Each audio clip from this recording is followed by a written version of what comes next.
ದರ್ಶನ್ ಜಾಮೀನು ಪ್ರಕ್ರಿಯೆ ಪೂರ್ಣಗೊಂಡಿದೆ.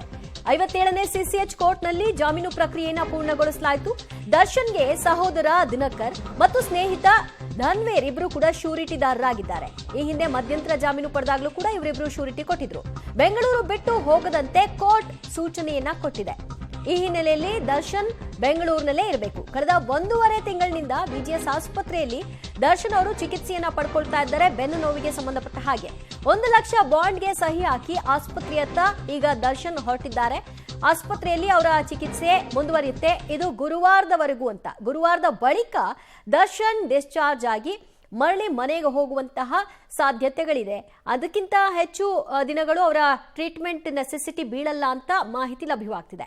ಇನ್ನಷ್ಟು ಮಾಹಿತಿ ಕೊಡ್ತಾರೆ ನಮ್ಮ ಪ್ರತಿನಿಧಿ ಮುರಳೀಧರ್. ಈಗ ಬೆಂಗಳೂರು ಬಿಟ್ಟು ಹೋಗಬಾರ್ದು ಅಂತ ಕೋರ್ಟ್ ಹೇಳಿರೋದ್ರಿಂದಾಗಿ ಪಾಸ್ಪೋರ್ಟ್ನ ತಗೊಳ್ಳೋ ಅವಶ್ಯಕತೆ ಏನಿತ್ತು ಅದನ್ನು ಕೂಡ ಕೋರ್ಟ್ ಉಲ್ಲೇಖ ಮಾಡಬೇಕಿತ್ತ ಹಾಗಿದ್ರೆ?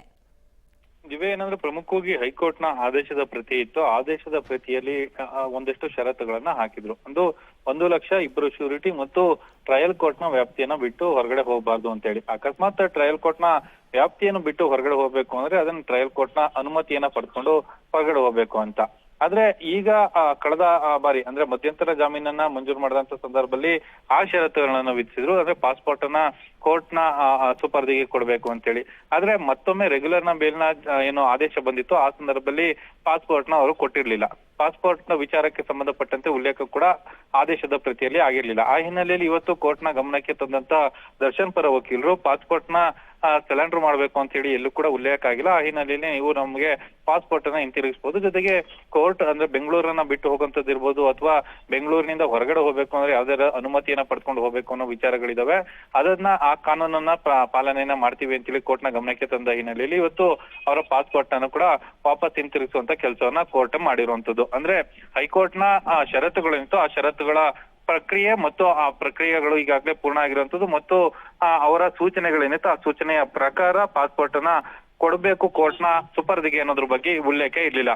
ಆ ಹಿನ್ನೆಲೆಯಲ್ಲಿ ಈಗ ಅವರ ಪಾಸ್ಪೋರ್ಟ್ ಅನ್ನ ವಾಪಸ್ ಕೊಟ್ಟಿದ್ದಾರೆ. ಇನ್ನೇನೇ ಆದ್ರೂ ಕೂಡ ಬೆಂಗಳೂರನ್ನ ಬಿಟ್ಟು ಹೊರಗಡೆ ಹೋಗುವಂತದ್ದು ಇರ್ಬೋದು ಅಥವಾ ವಿದೇಶಕ್ಕೆ ತೆರಳಂತದ್ದು ಇರ್ಬೋದು ಅಥವಾ ಶೂಟಿಂಗ್ ವಿಚಾರಕ್ಕೆ ಸಂಬಂಧಪಟ್ಟಂತೆ ಬೆಂಗಳೂರಿನ ಹೊರಗಡೆ ಶೂಟಿಂಗ್ ಅನ್ನ ಮಾಡ್ಬೇಕು ಅಂತ ಏನೇ ಹೇಳಿದ್ರು ಕೂಡ ಅದನ್ನ ಕೋರ್ಟ್ನ ಅನುಮತಿಯನ್ನ ಪಡ್ಕೊಂಡೇ ಮುಂದುವರಿಬೇಕಾದಂತ ಪರಿಸ್ಥಿತಿ ಇರುವಂತದ್ದು. ದಿವ್ಯಾ, ಓಕೆ, ಈಗ ಅಂದ್ರೆ ನನಗೆ ಹೆಚ್ಚುವರಿ ಟ್ರೀಟ್ಮೆಂಟ್ಗೋಸ್ಕರ ವಿದೇಶಕ್ಕೆ ಹೋಗ್ತೀನಿ ಅಂತ ಕೂಡ ಅವರು ಬಯಸಬಹುದಾದ ಸಾಧ್ಯತೆ ಇದೆ. ನೋಡೋಣ. ಥ್ಯಾಂಕ್ ಯು ಮುರಳಿ, ನಿಮ್ಮೆಲ್ಲ ಮಾಹಿತಿಗೆ.